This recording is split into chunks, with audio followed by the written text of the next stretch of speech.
Bonjour à tous, j'espère que vous allez bien. Moi, c'est Marion, je suis rédactrice en chef de Dr Good. Et aujourd'hui, j'ai l'immense plaisir et honneur d'animer cette table ronde, cette discussion qu'on va avoir ensemble sur la santé des femmes, mais plus particulièrement sur le parcours du combattant, de la combattante même, quand il s'agit d'accéder aux soins pour la moitié de la population. Alors, je voulais démarrer avec un chiffre. 7 ans, c'est le délai moyen de diagnostic de l'endométriose aujourd'hui en France. C'est un chiffre, c'est une donnée qu'on entend beaucoup parce qu'elle fait du bruit, elle est alarmante et on l'utilise beaucoup pour dénoncer. Mais aujourd'hui, nous, on va voir ensemble qu'est-ce que ça veut dire concrètement, vraiment, dans le quotidien des femmes, dans leur réalité, quand il s'agit de prendre en charge leur santé. Parce que finalement, trouver un médecin, trouver du temps, être cru, être entendu, être bien diagnostiqué, c'est pas si simple, même en 2026, quand on est une femme. Alors, pour parler de ça, vous le voyez, je ne suis pas toute seule, je suis en très très bonne compagnie. Et heureusement que je ne suis pas toute seule. Je me tourne vers toi d'abord. Myriam, tu es médecin et aujourd'hui tu vas nous éclairer justement sur le sujet qui est la santé des femmes. Bonjour. Oui, bonjour Marion, bonjour à toutes. Oui, on va essayer de parler de tout ça, bien sûr. On a beaucoup de choses à se dire, mais on va essayer de tenir le timing. Marline, toi, tu as créé ta propre start-up, Femnov, justement suite à ton propre parcours d'errance médicale. Bienvenue. Merci beaucoup. Et enfin, Phénixia, tu es créatrice de contenu et aujourd'hui, tu as accepté de venir nous partager ton parcours et ton quotidien avec l'endométriose. Exactement, et merci pour l'invitation. Merci à vous trois d'avoir accepté. Je vais vite lancer le sujet parce que, je viens de le dire, il y a beaucoup de choses à dire. Alors, avant même de parler de diagnostic, de traitement, il faut consulter. Et ça, finalement, quand on est une femme, c'est pas toujours facile. Donc, c'est ce qu'on va voir d'abord. Myriam, je me tourne vers toi. Oui. D'une manière générale, même quand on n'est pas une femme, pour la population générale, ce qu'on constate ces dernières années, c'est qu'il y a une dégradation de l'accès aux soins. Oui, tout à fait. Il faut arrêter de parler de difficultés vraiment ponctuelles. On a sur l'ensemble du territoire 6 millions de personnes qui n'ont pas de médecin traitant. Et effectivement, le sujet aujourd'hui, c'est les femmes. Quelques chiffres par rapport à ça. On avait, il y a 20 ans, en 2007, on avait 1945 gynécologues médicaux. On en a perdu 55% en 20 ans. Et on a actuellement un gynécologue pour 41 000 femmes. Ça fait pas beaucoup. Non, ça fait peu. Donc on parle de désert gynécologique. On peut parler de désert gynécologique selon les zones, effectivement, clairement. Et paradoxalement, par contre, dans les déserts médicaux, il y a beaucoup plus de femmes médecins. Oui, c'est vrai. C'est important de le signaler. Et elles ont un rôle finalement à jouer dans ces zones parce que finalement le médecin ne fait pas que soigner, il a aussi un rôle social. Et dans ces déserts médicaux, c'est vrai qu'elles ont un vrai rôle à jouer. Toi, Marilyn, donc tu souffres d'endométriose. Dans ton parcours de soins, trouver un bon spécialiste, ça a été compliqué. Tu t'es sentie seule dans ce parcours ? En fait, totalement, parce que moi, j'ai eu des premiers symptômes, donc 1 an après l'apparition de mes premières règles. Et puis, comme la plupart d'entre nous, ce qu'on fait, c'est qu'on va s'orienter vers le gynécologue de famille. Donc, le gynécologue a suivi la mère, la grand-mère, ou peut-être même la tante. Mais malheureusement, celui-ci n'était pas spécialisé. Donc, on est vraiment resté sur cette partie où tu n'as rien, c'est normal. Donc, ça a été un vrai combat pour moi d'aller chercher la personne qui serait dans cette capacité de m'écouter, me conseiller, me diagnostiquer. Donc, ça a été un vrai parcours du combattant, oui. Alors, j'ai un autre chiffre très intéressant. Parmi les personnes qui renoncent aux soins ou qui reportent leur rendez-vous, parce que c'est un phénomène qui est très persistant aujourd'hui dans tout ce qui est accès aux soins, les femmes, elles représentent 64%. Donc, elles sont majoritaires dans ce phénomène. Toi, Phénixia, comment ça s'est passé ? Est-ce que tu as vécu toutes ces complications, comme elle disait, de trouver, mais même peut-être de reporter, de faire passer sa santé en... Oui, totalement. Alors que pourtant, j'habite quand même en région parisienne, donc je suis quand même à proximité de plusieurs hôpitaux, de plusieurs médecins. Mais c'est difficile de trouver le spécialiste qui va traiter l'endométriose. C'est difficile aussi de trouver le médecin qui va me croire, en fait, quand je vais lui raconter mes symptômes. Et il y a aussi tout un aspect financier, puisqu'il y a plein d'examens à faire qui ne sont pas forcément pris en charge. Donc par moment, on va décaler en fait un examen très important comme un IRM ou un scanner par souci d'argent ou même parce qu'on ne trouve pas de place, parce qu'il faut poser un jour de congé pour. Enfin, il y a tout un tas de circonstances qui font que on retarde de beaucoup nos examens et on a du mal à trouver quelqu'un qui nous écoute réellement. Et alors, Myriam, on pourrait croire que les plateformes comme Doctolib, Care, etc., permettraient finalement d'accéder plus facilement aux soins, mais pas que. Il y a aussi un phénomène qui entoure cette facilité de prendre rendez-vous. Oui, tout à fait. Alors, c'est important ce que disait Félicia. Les femmes ont tendance aussi à reporter au détriment de leur santé pour prendre en charge, selon les impératifs des membres de la famille. Mais on a cette facilité avec les moyens comme Doctolib ou autres plateformes d'annuler un rendez-vous à la dernière minute. Et il faut bien avoir conscience que ça a des vraies conséquences à l'échelle de la santé publique et avec une vraie perte de chance en termes de santé. Donc voilà, il faut annuler, se désister, mais vraiment en cas de raison importante, pas par commodité ou parce qu'on a un autre rendez-vous pour un autre membre de la famille. Vraiment, ça c'est important. Ça rallonge encore plus la prise en charge. Oui, parce que c'est vrai que s'il faut appeler ou se déplacer pour annuler, finalement, on va y aller. Alors que si c'est très facile et qu'il faut cliquer sur un bouton, on va le faire beaucoup plus facilement. Ouais. Donc la prise de rendez-vous, elle est facilitée, c'est sûr, mais en effet, l'annulation aussi. Ouais. Et du coup, on prend la place de quelqu'un qui a peut-être vraiment besoin de ce rendez-vous à ce moment-là. C'est exactement ça. C'est clair.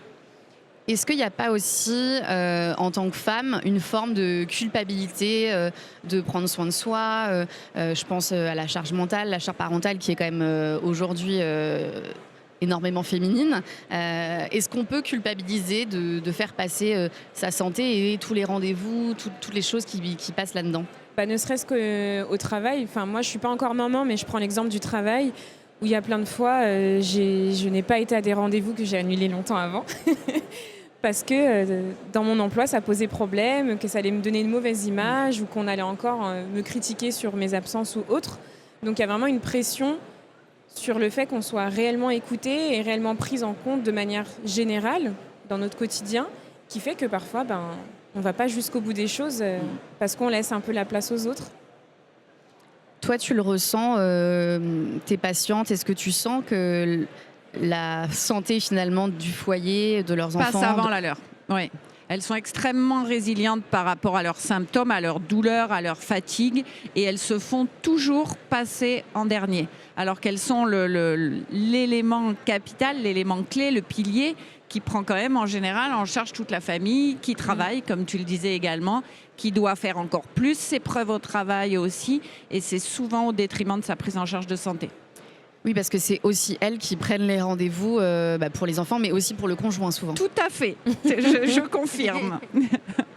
Et puis j'imagine encore plus, peut-être quand on a une start-up ou autre, ça doit être encore plus compliqué de prendre soin de soi et de se concentrer sur sa santé. Et de toute façon, même les études aujourd'hui scientifiques, elles le montrent, que les femmes, elles vont privilégier leur écosystème, leur famille. Et donc, finalement, dans une journée, il y a 24 heures.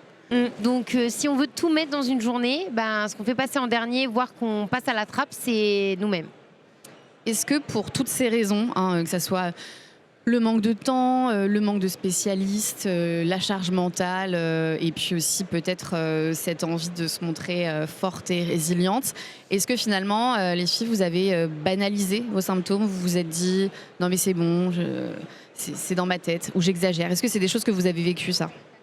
En fait, moi, je pars du principe, alors je ne vais pas faire une généralité, mais moi, typiquement, quand j'ai eu mes premiers symptômes, donc 1 an après l'apparition de mes premières règles, tout de suite, ma mère m'a conditionnée à « c'est normal, ma fille, j'avais la même chose ». Donc, du moment où c'est la maman qui nous dit « c'est normal », nous, on est conditionnés à se dire ça sera comme ça toute notre vie. Donc finalement, on ne se pose pas spécialement des questions. Et c'est par la suite où on va se dire en fait, ok, je dis que c'est normal. Mais finalement, si on est plusieurs à trouver ça normal, c'est que peut-être c'est pas normal. Donc oui, je pense qu'on banalise les douleurs, surtout les douleurs par rapport aux règles. Tu l'as vécu ça toi aussi ? Alors moi, pour le coup, j'ai toujours une famille qui m'a beaucoup écoutée, puisque j'ai de la famille dans le domaine médical, donc j'ai directement été pris en compte sur mes douleurs. Mais c'est plutôt la sphère médicale qui m'a vraiment spécifié que c'était normal en fait. Le premier médecin que j'ai vu quelques semaines, quelques mois après mes premières règles douloureuses me disait mais non, mais en fait tu es juste une jeune femme et c'est normal d'avoir mal au ventre pendant ces règles. Donc ma mère, mes tantes, ne lâchant pas l'affaire, m'ont toujours poussée à aller consulter. Et en fait, en faisant plusieurs médecins, c'est comme ça que quelqu'un m'a vraiment écouté un jour, au bout de 7 ans. Et je pense que c'est précieux d'avoir un système autour de soi, avoir des proches qui entendent, parce que c'est vrai que quand on a des douleurs, quand on a des symptômes handicapants, là on parle d'endométriose, mais il y a plein de symptômes aujourd'hui sur les maladies chroniques, je pense à l'intestin irritable, ce genre de choses, où finalement on a l'impression d'embêter nos proches, on a l'impression que voilà, on exagère un petit peu, enfin, c'est quelque chose qui peut être très isolant, donc c'est vrai que c'est hyper important. Et aussi le rôle aujourd'hui qu'on a dans cette discussion, c'est de montrer que là, on a 3 profils différents autour de la table, une patiente, une start-upeuse et une médecin. Mais les proches, ils ont aussi un rôle hyper important à jouer dans l'accès aux soins, dans la prise en charge et dans la santé des femmes. J'aimerais maintenant qu'on passe. On a réussi à prendre un rendez-vous, ça y est, on va consulter notre médecin. On ne va pas annuler à la dernière minute, promis. Mais les difficultés, elles sont encore là, parce que maintenant, face aux professionnels de santé, il va falloir réussir à expliquer ce qu'on ressent, à expliquer nos symptômes, à être cru, à être entendu et à être bien diagnostiqué. Alors, je le disais tout à l'heure, le temps moyen de diagnostic, il est de 7 ans. Vous, les filles, pour l'endométriose, ça a duré combien de temps ? 7 ans. Moi, 15. Ah oui. Oui. Moi, ça a mis 15 ans. C'est très long. C'est très long. C'est très, très long. Phénixia, toi, est-ce que tu peux nous raconter un peu ce parcours ? Donc, on a compris, au début, on t'a dit c'est normal d'avoir mal au ventre. Comment on arrive finalement au diagnostic après 7 ans d'errance ? Alors, on arrive sur un gynécologue qui, à 18 ans, me dit tu as de l'endométriose. Je ne sais pas ce que c'est à 18 ans. Et il m'explique que c'est comme un cancer, mais en moins grave parce que je ne peux pas mourir. Donc, en fait, il instaure une panique intérieure à mon jeune âge qui fait que ça va me pousser à chercher partout sur Internet qu'est-ce que l'endométriose et essayer de me faire suivre. Donc, je me suis très vite redirigée vers des établissements spécifiques liés à la santé de la femme et à la gynécologie pour pouvoir être traitée, pour pouvoir finir par être opérée en 2019. Donc une lourde opération qui m'a valu d'avoir une stomie temporaire. Pour ceux qui ne savent pas ce que c'est une stomie, c'est une poche de dérivation de l'intestin dans lesquelles du coup mes selles vont arriver le temps que le reste cicatrise, parce que j'avais une atteinte qui remontait jusqu'à mon foie. Donc on m'a vraiment opérée sur toute une journée, on m'a retiré plein de petits morceaux d'organes que l'endo avait très endommagés. Et à la suite de ça, j'ai eu tout s'est bien passé, mais quelques années après, j'ai fait une occlusion intestinale qui a failli pour le coup me coûter la vie. Donc si ce médecin passe par là, on peut finalement peut-être mourir de l'endométriose. Il est à Santexpo. Oui, finalement, les conséquences de l'endo, elles sont multiples. Graves. Il y a les symptômes quotidiens, mais en effet, ça peut être beaucoup plus grave. Non pas que je minimise les symptômes quotidiens qui sont aussi très, très douloureux et très handicapants. Marine, toi, quand tu entends ça, tu partages un peu, il y a des choses qui résonnent avec ce que tu as vécu ? Mais moi, totalement. Bon, alors, j'ai eu cette chance j'ai pas eu de stomie. Mais moi, pour le coup, donc, pendant mes 15 ans, il faut savoir qu'au démarrage, moi, je tombais dans les pommes quand j'étais au collège. Et voilà, c'était normal, donc on est passé à autre chose, sauf que je suis passée de la pilule. Et ce qui a fait un peu surgir et décupler les choses, c'est qu'à une époque, on m'a mis sous un stérilet en cuivre, donc ce qui est déconseillé lorsqu'on a de l'endométriose. Ce qui fait que là, ça a été le début aux enfers. Donc j'ai été voir des professionnels, on m'a dit non. Et puis c'est en allant sur YouTube que j'ai eu une interview avec des jeunes femmes, mais aux États-Unis. Et c'est la première fois que j'entendais le mot endométriose. Et quand j'ai cherché, je me suis dit, mais en fait, je suis pas folle, quoi. Il y a quelque chose. Et voilà. Puis après, ça a duré sur plein de choses, plein de rendez-vous. Moi, je suis passée par la case de ménopause artificielle à 30 ans. Avec la pilule. Là, c'était même une intraveineuse. Intraveineuse. Ouais, exactement. Donc, c'est l'objectif de ce traitement-là. C'est vraiment, on met tout en pause pour éviter que la maladie se propage. Donc, moi, en plus, on me l'a fait à l'envers. C'était juste après une chirurgie. Normalement, c'est pas dans ce sens-là. Donc voilà.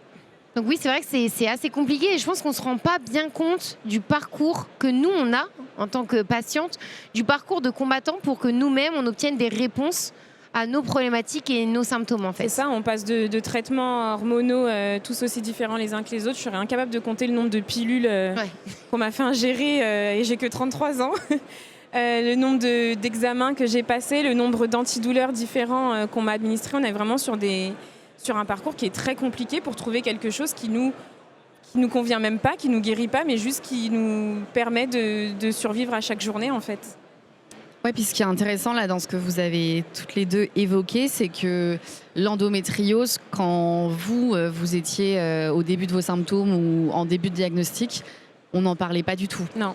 Donc finalement, c'était un mot que on ne connaissait pas. Là, ça fait 4-5 ans que ça y est, le grand public commence à en parler. Et puis il y a aussi des gens qui pensent qu'on en parle trop. Mais finalement, là, vous avez dû faire vos recherches toute seule. Exactement. Et les médecins face à vous, ils étaient pas vraiment... moi, j'ai eu des médecins qui m'ont dit mais ça n'existe pas cette maladie. Enfin, c'est une maladie inventée, c'est dans vos têtes. C'est parce que des célébritons en parlent à la télé que vous me dites que vous avez ça et ça n'existe pas. Non mais ça on l'entend et on l'entend encore aujourd'hui en 2026 l'endométriose, c'est une maladie à la mode. Enfin, ok, je veux bien, on change de blazer parce que celui-ci est tendance, mais je suis désolée de dire qu'une maladie est à la mode. Il y a des mots qui sont un peu je suis pas très contente chaque jour de me lever. Ils sont mal choisis, oui. Ouais. C'est pas des maladies à la mode, c'est des maladies de civilisation, mais c'est pas des maladies à la mode, clairement. Toi, Myriam, comment t'expliques que finalement les douleurs féminines, alors là on parle de l'endométriose, mais il y a beaucoup de femmes qui, quand elles vont consulter, même je pense par exemple des maladies comme Alzheimer, ce genre de choses, on va dire non mais c'est une dépression, non mais c'est de l'anxiété. Pourquoi finalement la femme n'est pas toujours crue ou en tout cas elle est incomprise par rapport à ce qu'elle rencontre face au médecin ? C'est vrai que dès nos études et aussi toutes les études scientifiques portent plutôt sur des sujets masculins. Dans la symptomatologie de ce qu'on apprend, on se base plus sur des symptômes masculins et on le sait très bien, notamment pour l'infarctus du myocarde, pour l'AVC. Quand une femme arrive aux urgences, elle va être prise en charge avec plus de retard qu'un homme. Alors il y a ce qu'on disait, la résilience, les femmes se plaignent quand même peu.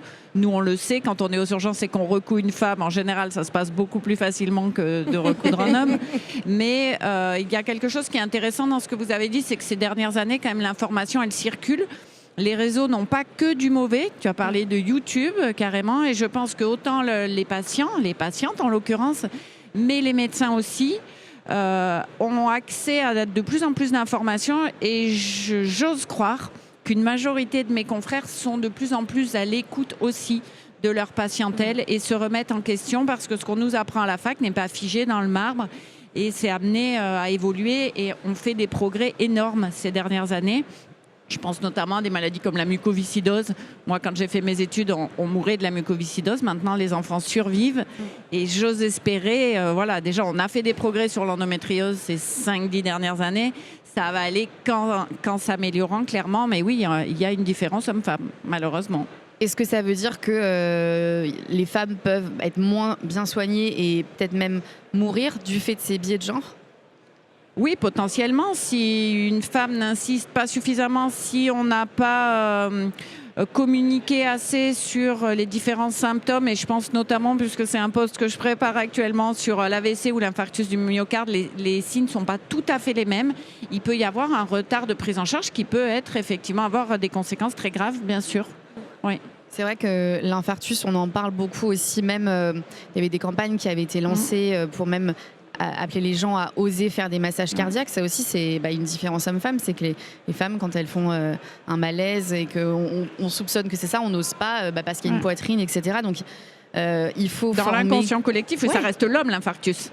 On masse déjà, un homme. On se dit non, la femme ne peut pas. Et puis en plus, t'es gêné, etc. Oui, aussi. Oui. Donc en fait, finalement, il faut vraiment former les médecins, bien sûr, mais même le grand public pour prendre en charge, même nous, en tant que premier secours possible, faut qu'on y aille, quoi.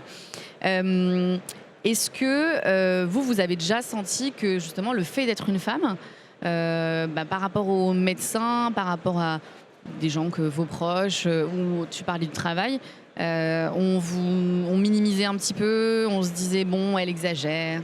Une drama queen sûrement. Moi, je l'ai eu au travail surtout parce que mon médecin traitant est très bienveillant, donc lui va plutôt me reposer la question dans le sens dis-moi la vérité, sur une échelle de 1 à 10, t'as mal à combien?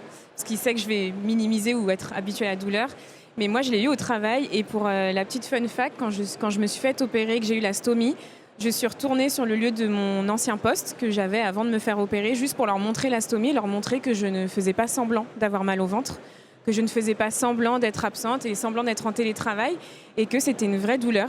Donc j'avais un peu ce truc de choquer les gens. Parce que là, tu avais une preuve, J'avais physique. une preuve physique parce qu'en fait, l'endométriose, ça se voit pas. Je prends l'exemple de ma maladie. Ça va se voir parce que je vais avoir l'air fatiguée, je vais avoir des cernes, etc. Mais ce côté résilient fait que on va se lever le matin, on va s'habiller, se maquiller, on va aller au travail comme si de rien n'était, alors qu'à l'intérieur, on est littéralement en souffrance plus. Donc pour moi, c'est un moyen de leur montrer, si vous m'avez pas cru depuis 4 ans que je travaille avec vous, voilà la preuve, j'ai une cicatrice qui traverse mon ventre et j'ai une poche actuellement dans laquelle je fais mes selles, alors qu'à l'époque, j'avais 25 ans, 26 ans. Ils ont réagi comment? Ils étaient choqués et le pire, c'est que les personnes qui étaient le plus choquées et qui me croyaient le moins étaient des femmes. Donc j'avais vraiment ce côté, le garçon vraiment macho, je te crois pas, machin, c'est bon, les règles, les filles, c'est de la gnognotte. Mais les femmes, et surtout les femmes plus âgées que moi, parce que les jeunes en général, elles étaient dans la compréhension, mais les femmes plus âgées étaient vraiment en mode tu nous as pas menti en fait, Phénixia, t'avais vraiment mal au ventre. Mais ça, on l'entend beaucoup, même chez les médecins, les gynécologues femmes, vs les gynécologues hommes. On dit des choses. Tu oses le dire? On ose le dire. Ouais. Je trouve que les femmes sont dures envers les autres femmes, clairement, oui. Et sont moins à l'écoute. Oui, je suis d'accord, ça m'étonne pas ce que tu... Est-ce que vous arrivez à expliquer pourquoi entre femmes, alors pas toutes bien sûr, la sororité, elle existe et elle est de plus en plus forte, heureusement. Mais c'est vrai qu'on peut être très dur. On est très exigeante avec nous-mêmes et donc finalement, on passe cette exigence aux autres femmes. Vous le ressentez comment? Quand je parlais avec ces femmes-là, elles me disaient « Ouais, mais moi aussi, j'ai mes règles ou j'ai eu mes règles et j'avais pas mal. » Donc en fait, on a tendance à identifier ce que nous, on vit par rapport à ce que l'autre vit. Et comme en tant que femme, pour beaucoup, on leur a appris à ne pas s'affirmer, à se taire, etc.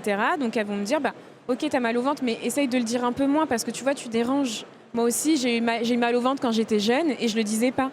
Donc il y a aussi cette forme, je pense, de moi j'ai dû faire comme ça, donc toi aussi tu dois le faire comme ça. Moi j'ai dû faire avec, ouais. C'est ça. Ouais, donc toi tu dois faire avec et donc chute. Et donc du coup, auprès de tout le monde, je vais minimiser aussi parce qu'en fait, nous les femmes, on est fortes, on ressent rien, on a mal nulle part et on est des poteaux en fait de la famille, donc on n'a pas le droit d'être dans la douleur en fait. Mais moi je rajouterais même, si on parle d'un examen gynécologique tel quel, en fait, je vais pas faire une généralité, mais globalement, une femme va se dire ok, je vais mettre un spéculum, mais en fait, je sais ce qui se passe en bas, j'ai la même chose.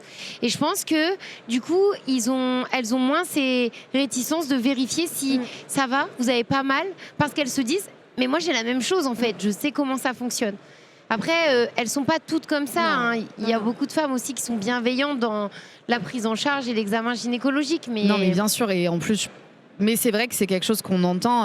Moi j'ai beaucoup d'amis qui me disent qu'elles préfèrent aller voir un homme gynéco parce qu'elles trouvent qu'en effet ça se passe mieux. Sûr. Mais c'est vrai que oui, forcément, l'homme peut-être ne sait, comme tu disais, il sait pas comment ça se passe, donc il va peut-être prendre plus de précautions. Toi, tu le sens comme ça?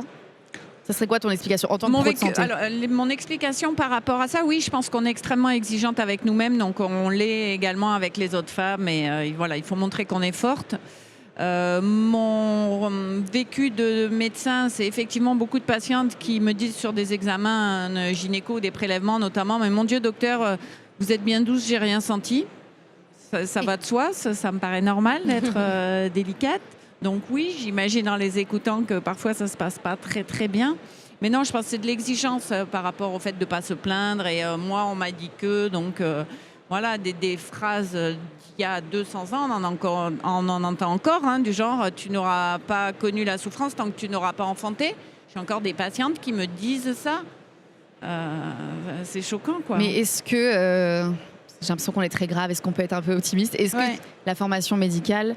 Parce que là, tout à l'heure, tu disais que vu que la parole se libère, que les réseaux sociaux en parlent, finalement, c'est effet boule de neige et les médecins sont peut-être plus à même de comprendre certaines choses. Mais la formation médicale en elle-même, est-ce qu'elle évolue et est-ce qu'elle évolue suffisamment vite? Elle évolue bien. Je pense qu'on a un travail à faire sur la parole et tout à l'heure, c'est hyper intéressant, tu as parlé du cancer. Oui. C'est comme un cancer, le choix des mots est absolument primordial. On forme de plus en plus de médecins à l'hypnose médicale, à l'hypnose conversationnelle, que ce soit aux urgences, pour annoncer un diagnostic, pour la douleur, pour l'anxiété.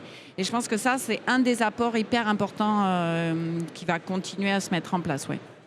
Et niveau recherche, Marilyn, le manque de moyens, le manque de recherche sur les femmes, il joue un rôle aussi dans cette prise en charge? Ça, en fait, on s'en rend compte dans la littérature. Je vous donne un exemple, mais les maladies cardiovasculaires, c'est quand même la première cause de mortalité chez les femmes. Et dans les études aujourd'hui qui sont menées, il n'y a que 38% des panels, ce sont des femmes. Donc, comment on veut aujourd'hui trouver des traitements, développer des médicaments et des technologies si on ne rentre pas dans la considération que physiologiquement parlant, une femme et un homme, nous sommes différents. Donc, je pense que oui, il faut qu'on progresse dans ce domaine, dans cette exploitation de données, parce que on ne peut pas avoir le même traitement pour une femme et un homme. Physiologiquement parlant, c'est pas possible.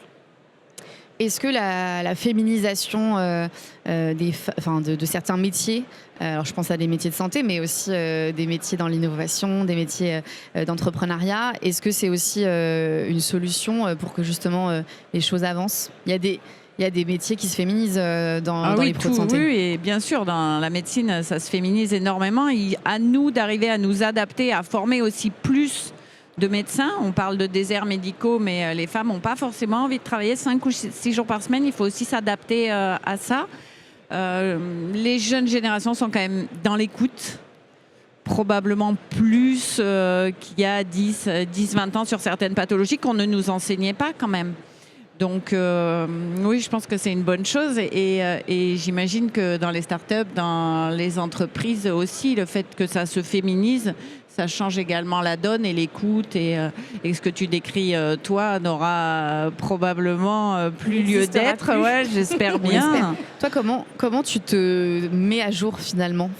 Est-ce que c'est quelque chose qui est organisé par ta profession ou est-ce que on a des formations médicales continues obligatoires évidemment, mais c'est loin d'être la majorité de ce qu'on fait. À nous, en fonction de ce qui nous intéresse, de nous former dans différents domaines de la médecine. C'est probablement un des métiers les plus intéressants. Et vraiment les progrès ces dernières années sont absolument fascinants. Donc moi, j'ai pas assez d'heures dans une journée pour faire toutes les formations que je voudrais, mais j'y travaille. Bon, en tout cas, on le voit, c'est sans appel niveau constat sur la santé des femmes. On a commencé à en parler, les lignes, elles commencent un petit peu à bouger. Il y a des nouvelles solutions qui émergent. Donc, on va finir là-dessus, puisque l'idée, c'est quand même de porter un peu d'espoir sur ce sujet. Et c'est ce que je vous disais aussi, c'est qu'on a vraiment tous un rôle à jouer. Qu'on soit patient, qu'on soit entrepreneur, qu'on soit pro de santé, qu'on soit proche, comme je le disais tout à l'heure. Donc l'idée, c'est vraiment de se dire que voilà, les choses ne vont pas rester comme ça. On est sur un mouvement et il faut tous qu'on participe. Marilyn, toi, alors tu as pris le sujet à bras-le-corps. Hein. À bras-le-corps. Comment on passe de 15 ans d'errance, de douleur, à ce déclic de finalement en faire quelque chose? En fait, de base, moi, je suis ingénieure en biotechnologie. Donc, identifier des problèmes, trouver des solutions, c'est ce que j'adore faire. Et c'est vrai que c'est un peu le croisement entre ma profession et mon personnel qui m'a conduit à mettre en place Femnov, parce que je suis partie du constat personnel. Et puis, après avoir échangé sur le terrain, comprendre, discuter avec des professionnels de santé. En fait, aujourd'hui, prenons le cas de l'endométriose. Aujourd'hui, si on met encore entre 7 à 10 ans pour diagnostiquer les femmes, c'est que oui, la pathologie, elle est complexe, mais c'est que les professionnels de santé manquent d'outils et ne sont pas formés à détecter ce type de pathologie avec un examen qu'ils ont chez eux, c'est-à-dire l'échographie endovaginale. Et c'est basé sur ce constat-là où on a décidé, nous, chez Femnov, de développer une solution basée sur l'intelligence artificielle qui va accompagner le professionnel de santé pendant son examen et qui va lui permettre de mettre en évidence les patterns associés à l'endométriose, qui est notre premier cas d'étude. L'ambition de Femnov, c'est d'aller beaucoup plus loin et de devenir, pourquoi pas, le check-up gynécologique de demain. On l'espère.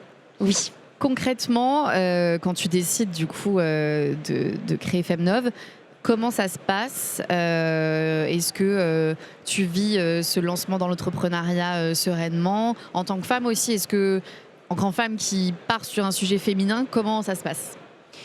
Ça, c'est un vaste sujet parce que j'aurais beaucoup à en dire. Parce que de base, moi, je suis ingénieure. Donc, il faut savoir que quand on rentre dans tout ce qui est médical, c'est vrai que c'est beaucoup plus simple qu'un professionnel de santé parle à un professionnel de santé. Donc, je suis ingénieure et je suis une femme. Les combats ne sont pas les mêmes.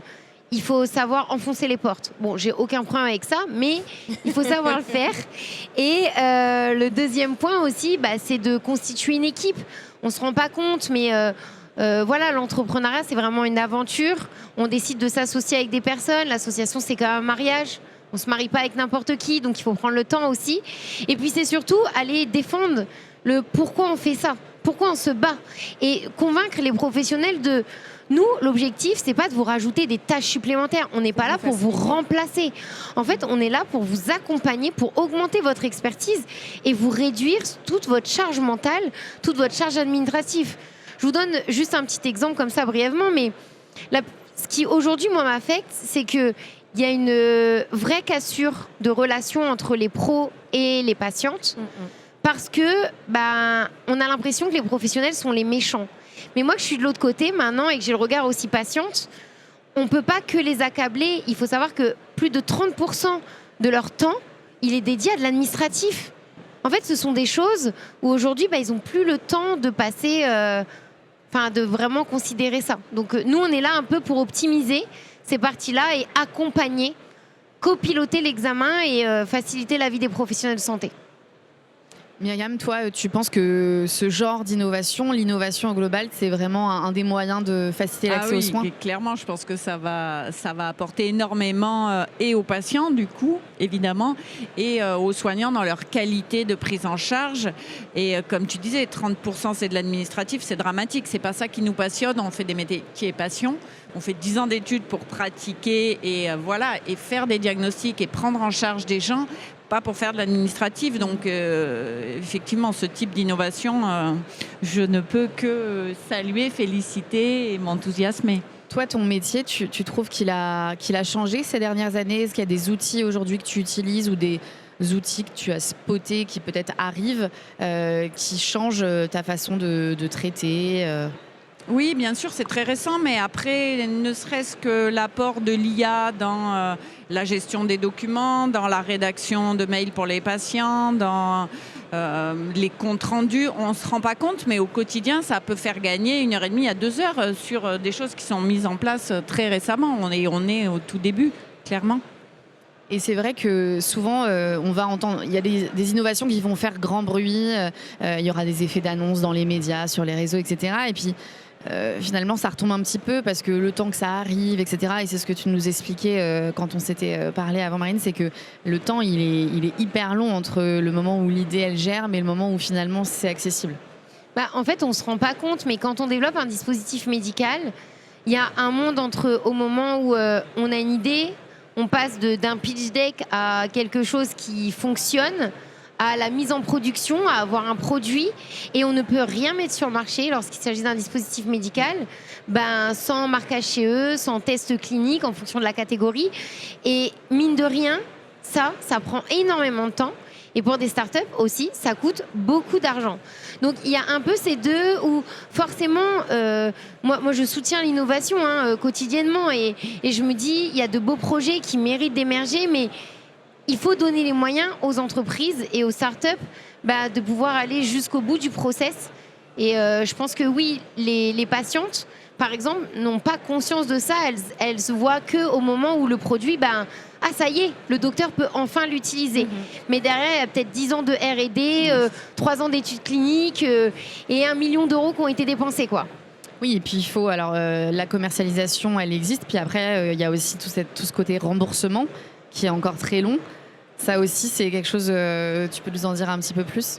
Là, je vous donne un exemple. Vous avez peut-être vu sur les réseaux le traitement IFU, dont on a entendu parler là, avec les Hospices Civils de Lyon. Il faut savoir que ça, c'est quelque chose... Cette entreprise-là, ça fait 10 ans. Enfin, c'est pas quelque chose qui est sorti hier. Mais le temps de tester l'efficacité, montrer et faire une demande de dossier de remboursement, ça, c'est du temps incompressible. Et c'est du temps où aujourd'hui, un mois de retard, 2 mois de retard, ça a des conséquences.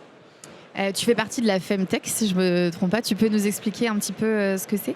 Ouais, alors nous, on est adhérente chez Femtech France. Donc, c'est une association en fait, qui regroupe plusieurs startups et entreprises qui ont pour ambition en fait, de développer des choses autour de la Femtech. Donc, la Femtech, c'est vraiment de l'innovation au service de la santé et du soin des femmes. C'est pas que des femmes qui portent des sujets Femtech. J'aime bien le préciser parce qu'il y a aussi des hommes qui sont adhérents, exactement, qui sont adhérents à Femtech France. Et c'est vraiment une association, j'en suis très fière de faire partie de cette association parce que ça nous permet d'être accompagnés, d'avoir un écosystème, d'échanger. C'est une force de communauté. Donc on a Femtech France, mais la Femtech, il faut savoir que dans chaque pays émerge une association liée à la Femtech. Et aujourd'hui, avec Femtech France, on arrive à discuter avec Femtech Italie, Germany. Donc voilà, on voit que les sujets de santé des femmes, dans chaque pays, a ses problématiques et ses barrières à l'entrée aussi. Ah oui, c'est différent selon un... Ah, c'est marrant ça. Et tu peux nous... Toi, tu as déjà vu des différences culturelles comme ça qui... Je vous donne un exemple. On a le marché européen, mais typiquement, si on discute avec Femtech Canada, par exemple, on n'a pas les mêmes obligations, les mêmes dossiers réglementaires. Aux États-Unis, typiquement, il nous faut ce qu'on appelle la FDA pour avoir une mise sur le marché. En France et en Europe, c'est le marquage chez eux. Et donc, à tout ça, c'est pas les mêmes demandes, c'est pas les mêmes dossiers, c'est pas les mêmes budgets. Et donc, pour chaque demande, vous imaginez qu'il faut du temps et de l'argent. Ça rajoute des contraintes. Exactement. Phénixia, toi, prendre la parole sur tes réseaux, dans des médias ou comme aujourd'hui, c'est aussi une manière pour toi de faire ta part sur toute cette thématique ? Oui, bien sûr. Je vais même dire que c'est vital parce que quand j'ai su que j'avais de l'endométriose, je me suis sentie très seule. Bon, j'avais 18 ans, donc les réseaux n'étaient pas encore hyper développés. Mais en 2019, quand j'ai eu une pause de stomie, j'ai vu la même question que toi. Qu'est-ce que c'est ? Et en fait, en parler sur mes réseaux sociaux m'a permis de rencontrer des filles qui avaient aussi une stomie, des personnes avec des stomies, avec de l'endométriose, avec des cancers multiples et divers. Et m'a permis en fait de voir que déjà, j'étais pas seule, d'avoir des renseignements. Et ça rejoint ce que tu disais parce que je me suis fait aussi beaucoup d'endo-copines dans le monde entier, que ce soit en Angleterre, aux États-Unis, en Asie, etc. Et de voir que chacune a ses propres solutions pour se soulager, chacune a eu ses propres diagnostics, le temps d'attente n'est pas le même entre les États-Unis et chez nous, par exemple. Tout ça, en fait, pour moi, c'est hyper important parce qu'au plus on en parle sur les réseaux, même si on n'est pas des professionnels de santé, on s'entraide entre nous, on se soutient. Moi, j'ai beaucoup de filles qui m'écrivent quand elles ont leurs règles. « Phénixia, j'ai trop mal au ventre, qu'est-ce que je peux faire ?» J'ai pas de solution pour toi, mais au moins je vais t'écouter, je vais te comprendre parce que je le vis, même si ton petit ami, ta petite amie va t'écouter, mais elle le vit pas, moi je le vis, donc je vais t'écouter et juste ce petit soutien qu'on va s'apporter les uns aux autres sur les réseaux aide beaucoup, donc pour moi en parler c'est vraiment essentiel. Oui, puis c'est vrai qu'on diabolise souvent les réseaux sociaux et notamment en matière de santé parce que c'est vrai qu'il y a énormément de désinformation, de fake news et sur la thématique de la santé, ça peut être très grave. Mais par contre, c'est vrai que ça permet de libérer la parole et de créer des communautés et sur des pathologies. Là, on parle de l'endométriose qui maintenant, quand même, c'est bon, les gens savent ce que c'est. Mais je pense au SOPK ou là, par exemple, tout le monde parle du lipodème, etc. Enfin, c'est des choses, finalement, le bruit, il part des réseaux sociaux. Ça permet à des jeunes femmes de comprendre que, comme tu disais, elles sont pas toutes seules. Et finalement, ça fait tellement de bruit qu'au bout d'un moment, les pouvoirs publics sont obligés d'écouter. Donc c'est vrai qu'il faut faire attention au contenu qu'on produit comme au contenu qu'on consomme. C'est hyper important d'avoir un algorithme qui est sain et qui ne dit pas de bêtises, et notamment sur la santé. Et c'est vrai qu'il y a quand même un rôle à jouer. Toi, tu es sur les réseaux aujourd'hui. C'était une volonté de ta part de prendre la parole de cette manière ? Pas du tout, en fait. C'était plutôt la colère. L'année dernière, j'ai vraiment été en colère suite à l'écoute quotidienne des mêmes doléances de mes patientes. Et je me suis dit, j'ai plus envie de pratiquer la médecine de cette façon-là. Et finalement, le grand public a un vrai rôle à jouer. Et effectivement, il y a beaucoup de désinformation. C'est difficile aussi de s'y retrouver. Mais quand je vois les retours que j'ai des femmes, des témoignages de femmes grâce à des posts d'information sur les réseaux, je me dis qu'il y a réellement quelque chose à faire et que les patientes ont clairement une place sur les réseaux. Mais ce que je regrette, moi, à l'heure actuelle, hormis des gros médias comme vous, c'est qu'il n'y ait pas plus de professionnels de santé, médecins ou autres, qui osent prendre la parole. Moi, ça m'a pas été facile. J'aime pas du tout me voir sur les réseaux. C'est tout sauf intuitif. Et c'est vraiment cette colère cette colère que j'ai ressentie suite à la douleur de mes patientes qui m'a obligée, en fait, qui m'a forcée à le faire. Et j'aimerais voir plus de soignants et de sachants parler aussi de leur savoir-faire et faire savoir, clairement. C'est vrai que, alors, il y a de plus en plus de créateurs de contenu santé, professionnels de santé divers et variés, mais tu l'as dit, déjà, il faut réussir à prendre la parole face à une caméra, c'est pas simple. Puis c'est aussi un second métier, c'est pas facile aussi de prendre le temps. Oui, bien sûr, c'est mais beaucoup de en temps. tout cas, on salue tous les soignants qui prennent ce temps parce que c'est vraiment hyper important de faire cette pédagogie et justement de contrer les fake news qui pleuvent sur les réseaux sociaux. Aujourd'hui, on parlait d'innovation, etc. Les investissements numériques pour la santé des femmes, c'est 4%. Donc on est vraiment au tout début. Mais avec tout ce qu'on s'est dit, est-ce que quand même vous trouvez qu'on est à un tournant? Est-ce qu'on est à un début, une révolution par rapport à la santé féminine? Est-ce que vous êtes optimiste pour l'avenir? Oui, moi j'en suis sûre. Moi, je vais être complètement optimiste, puisque si aujourd'hui je me dis je ne crois pas aux investissements et je ne crois pas à l'innovation, en vrai, c'est peine perdue pour moi. Exactement. Donc, bien entendu, moi, j'y crois, oui. D'ordre général, aujourd'hui, c'est très compliqué de lever des fonds quand on est start-up. Femme ou homme. C'est vrai que c'est plus compliqué, plus challengeant maintenant. Mais on a un espoir actuellement parce que l'année dernière, il a été annoncé que un fonds d'investissement Île-de-France dédié à la santé des femmes ouvrait. Donc bien sûr, Femnov compte bien candidater et avoir le soutien de l'Île-de-France pour le développement. Donc je suis assez optimiste sur ces parties-là. Toi, Fengxia?